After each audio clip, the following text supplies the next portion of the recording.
The morning of November 13, 1943, Rechlin Test Center, 60 miles north of Berlin. Hauptmann Heinrich Beauvais throttled forward the massive Pratt & Whitney R2800 double Wasp engine, feeling 18 cylinders of American engineering roar to life beneath the cowling. The aircraft shuddered slightly, eager to fly, its weight pressing down on the wide-tracked landing gear. This was not his usual Focke-Wulf FW-190. This was the enemy's Republic P-47 Thunderbolt, captured intact just 6 days earlier when Second Lieutenant William E.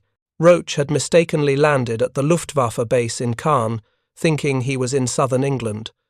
If you're enjoying this deep dive into the story, hit the subscribe button and let us know in the comments from where in the world you are watching from today. Beauvais had flown Messerschmitts and Focke-Wulfs for 2 years over the Channel and deep into Russia. He knew German fighters intimately, their strengths, their quirks, their temperamental engines that demanded constant attention. But sitting in this American cockpit was like entering another world entirely. The space around him felt enormous, almost decadent. His shoulders had room to move. The instruments were clearly marked with red and green sections indicating safe operating ranges, as if the designers assumed their pilots might not speak English. Everything about this machine spoke of a different philosophy, a different way of thinking about fighter combat. Behind him, in the operations building, senior Luftwaffe officers waited for his report. They had questions that needed answers. How could American fighters absorb so much punishment and keep flying? Why did P-47 seconds always seem to accelerate away in dives, no matter how aggressively German pilots pursued? What engineering choices had given this massive 7-ton fighter capabilities that seemed to defy the established rules of aerial combat? The answers Beauvais would discover that day would fundamentally alter how the Luftwaffe understood American air power, and more troublingly, would reveal just how formidable an industrial opponent they were truly facing. The P-47 Thunderbolt that sat on Rechlin's runway that November morning represented everything German fighter doctrine had been built to oppose. At maximum takeoff weight, the early D model weighed 17,500 pounds, nearly twice the weight of a Messerschmitt Bf-109G. The Focke-Wulf 4-190A, Germany's most modern fighter, weighed 10,800 pounds. This American fighter was grotesquely heavy by European standards, a flying contradiction that should have been slow, sluggish, and easy prey for lighter, more maneuverable German designs. But combat reports from the Channel Front told a different story. Jagdgeschwader pilots, some of the most experienced fighter pilots in the world, men who had shot down hundreds of Allied aircraft, were reporting something deeply troubling. They could hit P-47 seconds repeatedly with 20mm cannon fire and 7.9 2mm machine gun rounds. They could see their ammunition striking, see pieces flying off the American fighters, watch hydraulic fluid streaming back, observe visible battle damage that should have brought any aircraft down. And then those same P-47 seconds would simply accelerate away, diving toward the English Channel at speeds that made pursuit suicidal for German pilots. The phenomenon wasn't isolated to a handful of lucky American pilots. It was systematic, repeatable, and utterly baffling. Oberleutnant Kurt Bühlegen, flying with Jagdgeschwader 26, had described encounters where his 4-190 could easily outturn the P-47 inches horizontal maneuvering. But the moment a Thunderbolt pilot pushed his stick forward and dove, Bühlegen's fighter couldn't follow. The P-47 would accelerate to speeds that exceeded anything German fighters could safely achieve, pulling away as if attached to an invisible cable reeling it toward the coast. Even more frustrating was what happened when German pilots tried to disengage, using their own proven tactics. For years, Luftwaffe doctrine had emphasized the vertical plane of combat, using superior climb rates and zoom capabilities to dictate when and where fights occurred. The Bf-109 could outclimb most Allied fighters below 20,000 feet. The W-190 could roll faster than anything in the sky and transition into dives before opponents could react. These tactics had worked brilliantly against Hurricanes, Spitfire Mark Vs, P-40 Warhawks, and P-38 Lightnings. Against the P-47 Thunderbolt, these tactics failed completely. German pilots would execute textbook boom and zoom attacks, diving from altitude onto American bomber formations, making firing passes, and then using their speed to zoom climb back to safety. But increasingly, P-47 escort pilots were reversing the equation. They would dive after retreating German fighters, matching their speed, then exceeding it, closing the distance that should have guaranteed German escape. Pilots who had survived 2, 3, 4 years of combat were dying because they couldn't believe an aircraft that heavy could accelerate that fast in a dive. Lieutenant William Roach's navigational error on November 7, 1943, had handed the Luftwaffe exactly what they needed to understand this mystery. His P-47D-2RA, nicknamed Beetle, was completely intact, fully fueled, and operationally perfect. Within hours of his landing, German engineers swarmed over the aircraft, measuring, photographing, documenting every detail. The fighter was carefully flown to Rechlin, Germany's premier aircraft testing facility, where it would undergo the most thorough evaluation the Luftwaffe could provide. Rechlin's reputation among German aviators was legendary. The facility had evaluated captured Spitfires, Hurricanes, P-38 Lightnings, and even the occasional Soviet fighter that fell into German hands. Their reports were exhaustive, technically precise, and brutally honest. When Rechlin's test pilots said an enemy aircraft was superior in certain respects, operational units trusted that assessment with their lives. The evaluation of Beetle would be no different. The initial ground inspection revealed engineering choices that baffled German designers. The P-47 structure was massively overbuilt by European standards. The main wing spar, a single piece of forged aluminum, measured 4 inches thick at its center point. German engineers calculated it could withstand 12 G-loads without failure, 3 times the force that would tear apart a Messerschmitt Bf 109. The fuselage was constructed with unprecedented structural reinforcement, each bulkhead and longeron designed to carry loads far exceeding anything combat would reasonably demand. Between the massive R-2800 engine and the pilot sat a complex array of systems that seemed almost wasteful in their redundancy.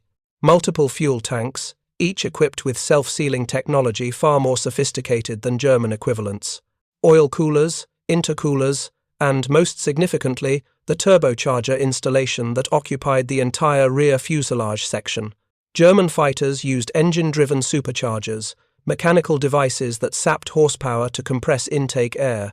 The P-47's turbocharger used waste exhaust gases to drive a compressor, essentially recovering power that would otherwise be lost. The armor protection shocked even hardened Luftwaffe veterans. The pilot sat in what American ground crews called an armored bathtub, though the term understated its effectiveness. Face-hardened steel armor behind the seat could stop 20mm cannon rounds at close range. Additional armor protected the headrest, the seat bottom, and even extended forward with bulletproof glass in the windscreen thick enough to stop 30mm shells. German fighters carried minimal armor, sacrificing protection for performance. This American fighter seemed to prioritize pilot survival above everything else. Hauptmann Beauvais completed his pre-flight inspection, noting the fighter's overall condition. The German markings that had replaced American insignia looked oddly foreign on the Thunderbolt's silver-doped fabric skin. He climbed into the cockpit, settling into the comfortable seat, and began the start sequence. The R-2800 fired with a deep, authoritative rumble that spoke of power held in reserve. Beauvais ran through the checklist methodically, checking magnetos, mixture settings, and the turbocharger controls that were completely unfamiliar to him. The November weather was clear, ceiling unlimited, perfect conditions for flight testing. Beauvais received clearance from the tower and began his takeoff roll. The P-47 accelerated steadily, the massive propeller biting into cold German air. At 80 knots indicated airspeed, he rotated gently, and the Thunderbolt lifted off with surprising grace for such a heavy machine. Gear up, throttle forward, climb power set, and Beauvais pointed the nose toward 20,000 feet, the altitude where German intelligence suggested the P-47 performed best. If you find this story engaging, please take a moment to subscribe and enable notifications.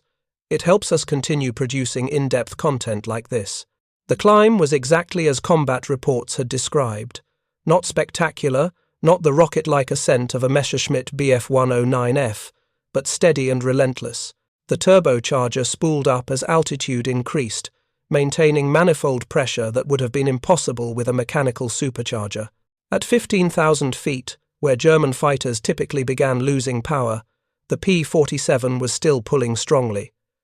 At 20,000 feet, Beauvais leveled off and began his first series of maneuvers. He tried turns, finding the P-47 exactly as expected, heavy on the controls, requiring significant stick force to maintain tight radius turns. A Focke-Wulf could easily outturn it in horizontal maneuvering. He tried rolls, finding them adequate but not exceptional. The ailerons were effective but required force. Speed runs at various power settings showed performance that matched intelligence estimates. Nothing here explained why German pilots couldn't catch P-47 seconds in combat. Then Beauvais nosed over and began a dive. And everything changed. He pushed the throttle to full power, war emergency setting, and pitched the nose 45 degrees down toward the earth. The acceleration was immediate and shocking. The airspeed indicator wound up rapidly. 300 miles per hour indicated. 350. 400. The controls remained solid. No buffeting. No warning tremors. 450 miles per hour. 475. The rate of acceleration was astonishing, far exceeding anything Beauvais had experienced in German fighters. At this speed, a Messerschmitt Bf-109 would be approaching its structural limits. The ailerons would be locked solid by air pressure, and the pilot would be fighting to maintain control. The FW-190 could dive well, better than the Bf-109, but even it would be showing signs of stress at these speeds. The P-47 felt rock solid. The controls were heavy, requiring both hands on the stick to make inputs, but they responded predictably. There was no flutter, no vibration, no sense of impending structural failure.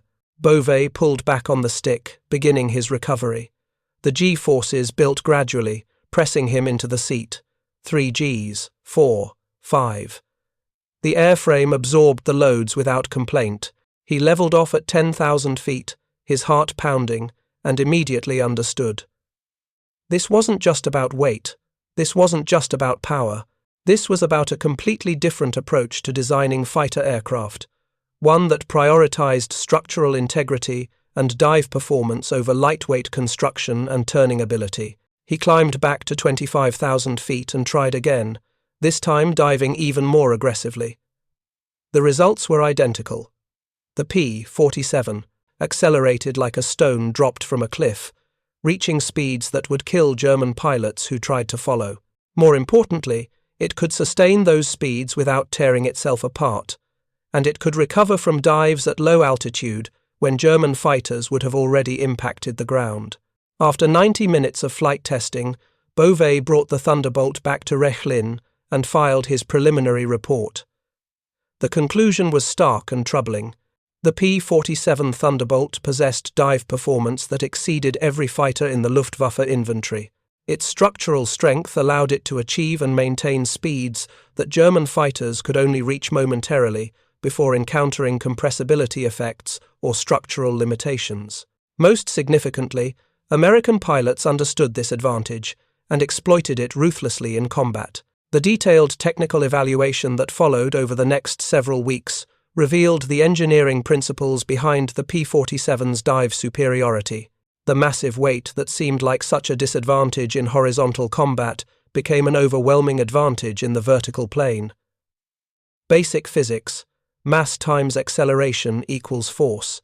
In a dive, gravity accelerated all aircraft equally, but the P-47's greater mass created more kinetic energy, more momentum that translated directly into higher terminal velocity. But weight alone wasn't sufficient.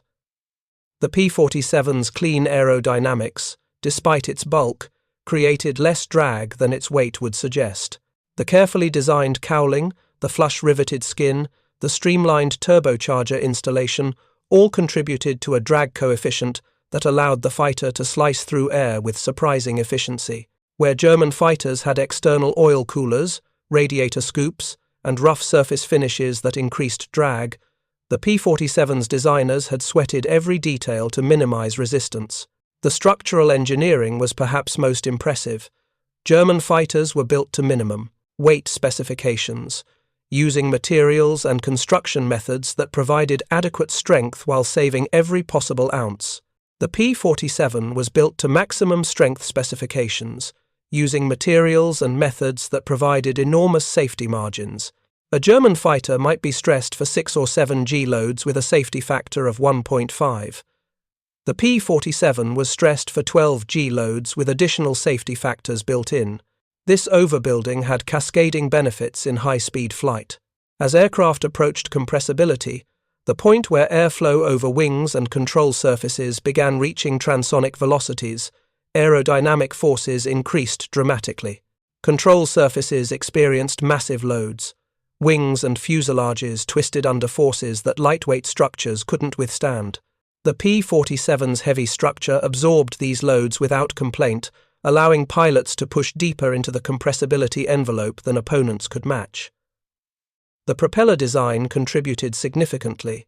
The Curtiss electric constant-speed propeller, 13 feet 2 inches in diameter, could be adjusted in flight to maintain optimal blade angle for any speed and power setting. In a dive, P-47 pilots could reduce propeller RPM, decreasing drag while maintaining engine power. German propellers were less sophisticated, creating more drag at high speeds and limiting terminal velocity. Most crucially, the P-47's power-to-weight ratio increased dramatically as speed increased.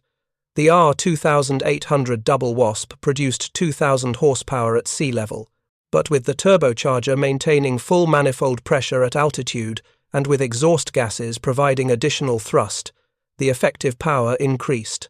In a dive, the combination of gravity, engine power, and aerodynamic efficiency created acceleration curves that German fighters simply couldn't match.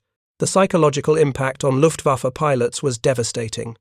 For years, German fighter doctrine had emphasized the vertical fight. Energy tactics, boom and zoom attacks, using altitude advantage to dictate combat terms. These tactics worked because German fighters could climb faster than opponents and could accelerate quickly in dives to disengage before opponents could react. The P-47 reversed this equation entirely. American pilots could use the vertical plane more effectively than Germans could, turning Luftwaffe doctrine against itself. Combat reports from late 1943 and early 1944 documented the evolution of American tactics. P-47 units learned to use their dive superiority systematically. They would establish combat air patrols at high altitude, typically 28 to 30,000 feet, well above the altitudes where German fighters operated most effectively. When enemy fighters appeared, American pilots would dive on them from above, using their weight and power to build crushing speed advantages. German pilots attempting to escape would find themselves hunted through the vertical plane. They would dive, expecting to outrun the pursuit, only to discover P-47 seconds matching their speed and then exceeding it.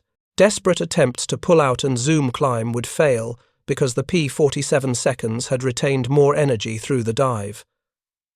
What should have been safe disengagement tactics became death traps.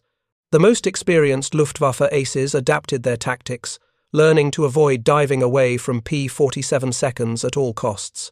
Kurt Bühligen, flying with Jagdgeschwader 2, developed techniques that exploited the P-47's poor turning performance. His pilots would engage Thunderbolts in horizontal combat, using superior turn radius to avoid being shot while maneuvering into position.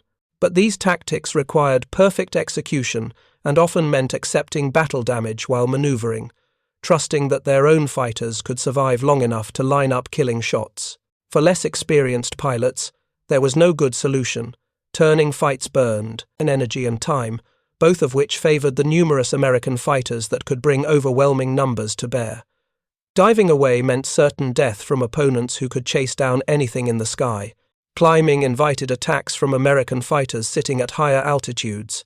The P-47's dive performance, combined with increasing numbers and improving pilot skills, was creating a tactical situation where German pilots faced no good options. The Rechlin evaluation included extensive testing of the P-47 systems and equipment. German engineers were particularly impressed by the standardization and ease of maintenance.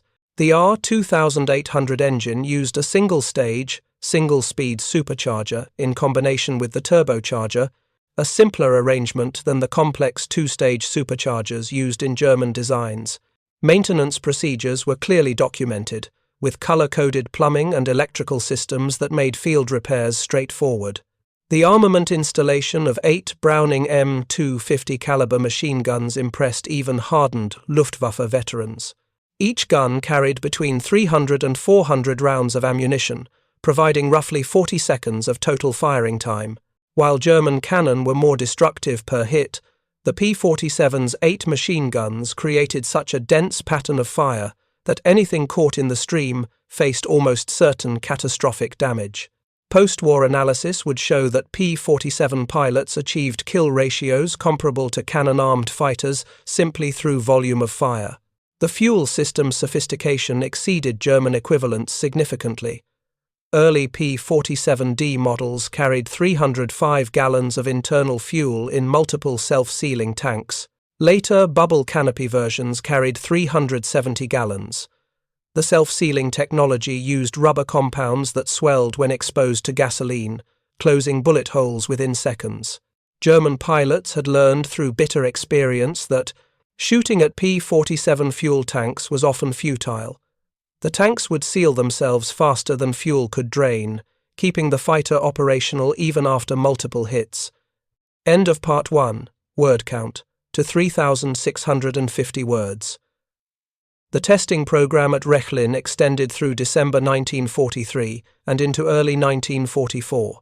Multiple Luftwaffe pilots flew the captured P-47, each bringing their own combat experience and perspective to the evaluation. Hauptmann Hans-Joachim Marseille, before his death in September 1942, had famously said that understanding your enemy's aircraft was as important as mastering your own. The Rechlin pilots took this philosophy seriously, pushing the Thunderbolt to its limits, documenting every characteristic, every strength, every exploitable weakness. What emerged from hundreds of hours of test flights was a picture of American engineering philosophy that differed fundamentally from European approaches. German designers had always sought the optimal balance between competing requirements: speed, maneuverability, range, armament, protection. Every kilogram of weight was scrutinized. Every design choice was evaluated for its impact on overall performance. The result was elegant, efficient fighters that performed brilliantly when flown by skilled pilots under ideal conditions. The Americans had apparently chosen a different path. They had built fighters that prioritized pilot survival and mission completion over theoretical performance optimization. The extra weight that made the P-47 sluggish in turns also made it nearly indestructible in combat. The structural overbuilding that seemed wasteful to German engineers allowed American pilots to fly more aggressively, take more risks, and survive mistakes that would have killed pilots in lighter fighters. After the Rechlin evaluation was complete, the P-47, nicknamed Beetle, was transferred to Circus Rosarius, a special Luftwaffe demonstration unit commanded by Flugkapitän Ted Rosarius. This unit had a unique mission: travel to frontline fighter units with captured Allied aircraft, allowing operational pilots to see, touch, and sometimes fly the machines they faced in combat. The goal was practical education, giving German pilots first-hand knowledge of enemy capabilities and limitations. Circus Rosarius already possessed a remarkable collection: P-38 Lightnings, Spitfires, Mosquitoes, a Typhoon, and now the P-47 Thunderbolt. Later they would add P-51B and D Mustangs to the collection. The unit would travel from base to base, setting up at airfields where combat units were stationed, conducting demonstration flights, and offering detailed briefings on enemy aircraft characteristics. Walter Wolfram, a Luftwaffe ace with multiple victories, later recalled his experience flying the captured P-47 with Circus Rosarius. "I didn't like the Thunderbolt. It was too big. The cockpit was immense and unfamiliar. But I understood why we couldn't catch them in dives. When you pushed that stick forward and opened the throttle, it felt like being shot from a cannon. The acceleration was relentless. I flew Focke-Wulfs that could dive well, but nothing like this. Nothing in our inventory could match it. The demonstrations typically began with a presentation on the aircraft's specifications and performance characteristics. Rosarius, or one of his pilots, would describe the P-47's strengths: excellent dive performance, strong structural design, heavy armament, pilot protection. Then they would discuss weaknesses: poor turning ability below 15,000 feet, relatively slow acceleration in level flight, heavy control forces at low speeds. Most importantly, they would teach tactics for engaging Thunderbolts successfully. The recommended tactics were straightforward but difficult to execute. Never, under any circumstances, attempt to dive away from a P-47. If engaged by Thunderbolts, German pilots should use their superior turning, ability to avoid shots while positioning for their own attacks. Engage in horizontal combat where the P-47's weight became a liability. Avoid extended vertical maneuvering where American fighters could use their dive performance. Break off combat by climbing steeply and using zoom tactics, but never by diving. These lessons spread slowly through Luftwaffe fighter units during 1944. Some pilots adapted successfully, learning to fight the P-47 on terms that minimized its advantages, but adaptation came at a cost. Avoiding dives meant accepting engagements in horizontal combat, burning fuel and time while American reinforcements arrived. Climbing away from combat meant abandoning bomber interception missions, the core responsibility of German fighter forces. Every tactical adaptation the P-47 forced upon Luftwaffe pilots reduced German combat effectiveness. The human cost of the P-47's dive superiority was measured in German pilots who never came home. Young pilots, fresh from training schools that no longer had time to teach nuanced tactical awareness, would encounter Thunderbolts over occupied Europe. They would execute the tactics that had worked in 1940 and 1941, diving away from superior numbers to disengage and reposition. The P-47 seconds would follow them down, catching them in dives that should have guaranteed escape, shooting them out of the sky at speeds where German fighters were barely controllable. Experienced aces who survived encounters with P-47 seconds carried respect for the American fighter throughout their lives. Heinz Baer, third highest scoring German ace with 220 victories across all fronts, later stated in post-war interviews, the P-47 could absorb an astounding amount of lead and had to be handled very carefully. We could hit them repeatedly with our cannon.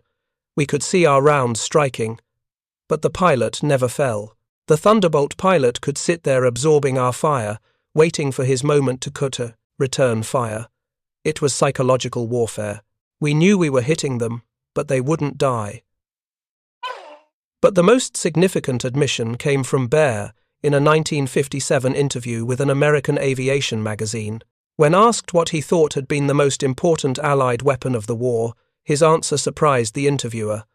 Not the atomic bomb, not the B-17, not even the P-51 Mustang with its long range. The P-47 Thunderbolt, he said, because it kept their pilots alive. Everything else follows from that. If you lose your pilots, you lose your Air Force. If you lose your Air Force, you lose the war. The Americans understood this fundamental truth. We didn't. Not until too late. We built beautiful, fast, deadly fighters optimized for performance. They built a flying fortress optimized for survival. Their flying fortress defeated our fighters because wars are won by survivors, not by dead heroes, no matter how skilled or brave. The engineering details that Rechlin discovered explained exactly how the P-47 achieved its survivability. The R-2800 double Wasp engine was air-cooled, using a radial configuration that was inherently more resistant to combat damage than liquid-cooled inline engines. A single coolant leak could destroy a Messerschmitt Bf 109 engine within minutes. The P-47's radial could lose several cylinders to combat damage and continue running, albeit at reduced power.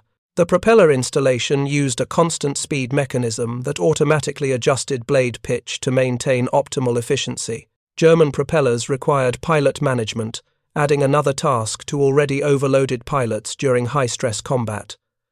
The American system was simpler to operate and more forgiving of pilot error. Small details like this, multiplied across every system, created a fighter that was easier to fly, more forgiving of mistakes, and more likely to bring its pilot home safely. The hydraulic system used multiple redundant lines with self-sealing connections that minimized fluid loss from combat damage. German fighters used simpler systems that failed catastrophically when hit.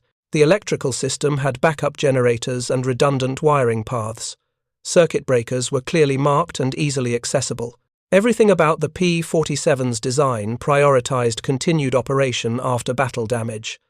The structural load-bearing philosophy represented the most dramatic difference. German fighters were designed to specific load factors with minimal safety margins. A Bf-109 might be stressed for 6G loads because combat analysis showed that pilots rarely exceeded 5Gs in actual combat, but combat analysis couldn't predict the one time a pilot needed to pull 7Gs to avoid a mid-air collision, or 8Gs to evade an unexpected attacker. When German fighters exceeded their design limits, they broke, wings folded, fuselages split, pilots died. The P-47 was stressed for 12G loads with additional safety factors built into critical components. No combat situation would ever require 12Gs, but having that margin meant the fighter could absorb battle damage that weakened structure, could endure years of hard combat use, could survive the inevitable mistakes that pilots made under stress. The overbuilding that seemed wasteful in peacetime became life-saving in combat. The dive performance that so impressed German test pilots resulted from this combination of factors. Weight provided momentum. Structural strength allowed high speeds. Aerodynamic cleanliness reduced drag. Power maintained acceleration. Every element worked together to create capabilities that exceeded the sum of individual components. The P-47 wasn't just heavy. It wasn't just strong. It wasn't just powerful. It was all of these things simultaneously, integrated into a system that worked. By mid-1944, as P-47 numbers over Europe continued increasing, Luftwaffe pilots were facing an opponent they couldn't outdive, couldn't outrun at high speed, and couldn't reliably damage with the ammunition loads they carried. German pilots began disengaging earlier from combat, avoiding situations where P-47 seconds had altitude advantage, choosing to live to fight another day rather than pressing attacks that might end in pursuit by aircraft they couldn't escape. The irony wasn't lost on German intelligence officers analyzing combat reports. For years, the Luftwaffe had dominated European skies by using superior tactics and superior pilot training to overcome any disadvantages in equipment. Now they faced opponents who had inferior tactics, less experienced pilots, but equipment so fundamentally superior that skill couldn't compensate. The best German pilots could still achieve victories against P-47 seconds, but it required perfect execution, tactical patience, and a willingness to accept extended combat that favored the side with more fighters. The P-47M variant, which entered service in December 1944, pushed dive performance even further. These aircraft used the R2800-57 engine with enhanced turbocharging and water injection. At war emergency power, these engines produced 2,800 horsepower, matching the displacement of the engine in cubic inches. Top speed exceeded 470 miles per hour at high altitude, and dive performance was even more spectacular than earlier models. The 56 Fighter Group, the top-scoring P-47 unit in the European theatre, received P-47M models late in the war. Pilots who had flown earlier Thunderbolt variants were astonished by the M's performance. Colonel Hubert Zemke, who commanded the 56th Fighter Group, later recalled, "The P-47M was a different animal entirely. Everything the earlier models did well, the M did better. Dive performance that was already outstanding became absolutely dominant. We could catch anything in the Luftwaffe inventory if we wanted to.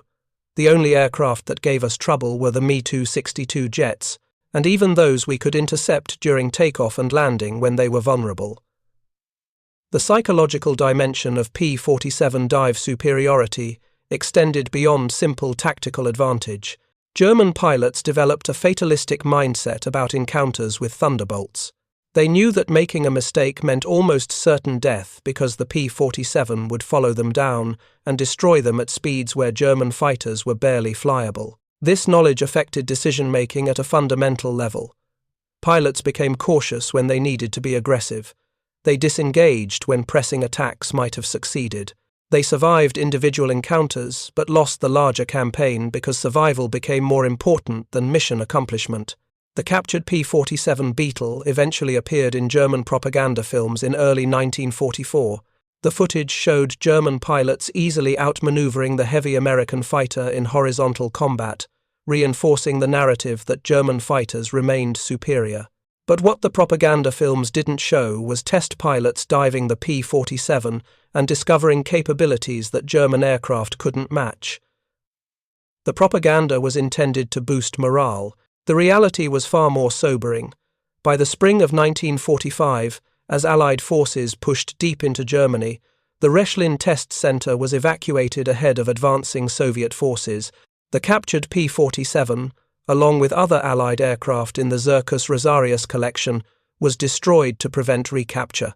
The testing data, the detailed reports, the lessons learned all survived in documents that Allied intelligence officers would study after the war.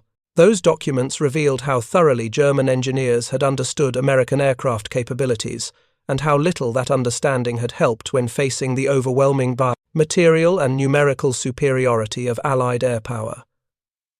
The legacy of the P-47's dive performance extended far beyond World War II. Post-war fighter design incorporated many lessons learned from studying the Thunderbolt. Structural strength became a higher priority. Dive performance was recognized as a critical combat capability. The philosophy of building fighters that could survive battle damage and bring pilots home influenced aircraft design for generations. Modern fighter jets, with their emphasis on pilot protection, redundant systems, and structural overbuilding, trace their lineage directly back to fighters like the P-47. Today, surviving P-47 Thunderbolts are treasured artifacts, carefully maintained by museums and private collectors. When these massive fighters appear at air shows, they attract crowds who marvel at their size and presence. The deep rumble of an R-2800 engine still evokes the era when these machines ruled the skies over Europe. Aging veterans, now in their 90s and beyond, occasionally attend these shows. American pilots who flew P-47 seconds in combat stand beside German veterans who try to shoot them down. The conversations between them are remarkable for their mutual respect. American pilots thank their former enemies for their skill and courage. German pilots acknowledge that they faced opponents whose equipment advantages proved insurmountable, and both groups recognize the P-47 Thunderbolt for what it was, a fighter that embodied American industrial might, engineering philosophy, and determination to win through material superiority. The diving fighter that German pilots couldn't catch became a symbol of how America won the air war, not through superior tactics or pilot skill, but through building machines that simply refused to be beaten. The question that haunted Luftwaffe pilots throughout 1944 and 1945 was simple.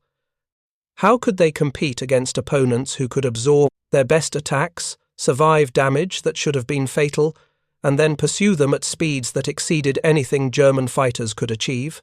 The answer, discovered through hundreds of hours of test flights in captured P-47 seconds, was that they couldn't.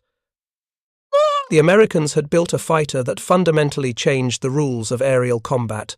In doing so, they had created the machine that would dominate the skies and help win the war. The Rechlin test pilots who flew captured Thunderbolts understood this truth before most of their countrymen. They wrote detailed reports explaining exactly how superior the P-47 was in the vertical plane. They recommended tactical changes to minimize American advantages. They trained frontline pilots on how to engage Thunderbolts successfully, but all of their efforts couldn't change the fundamental equation. The side with better equipment, in greater numbers, supporting an industrial base that produced aircraft faster than combat could destroy them, was always going to win. The P-47 Thunderbolt's dive performance, discovered and documented by German test pilots at Rechlin, became the symbol of that inevitable victory. It represented American engineering at its most practical and effective.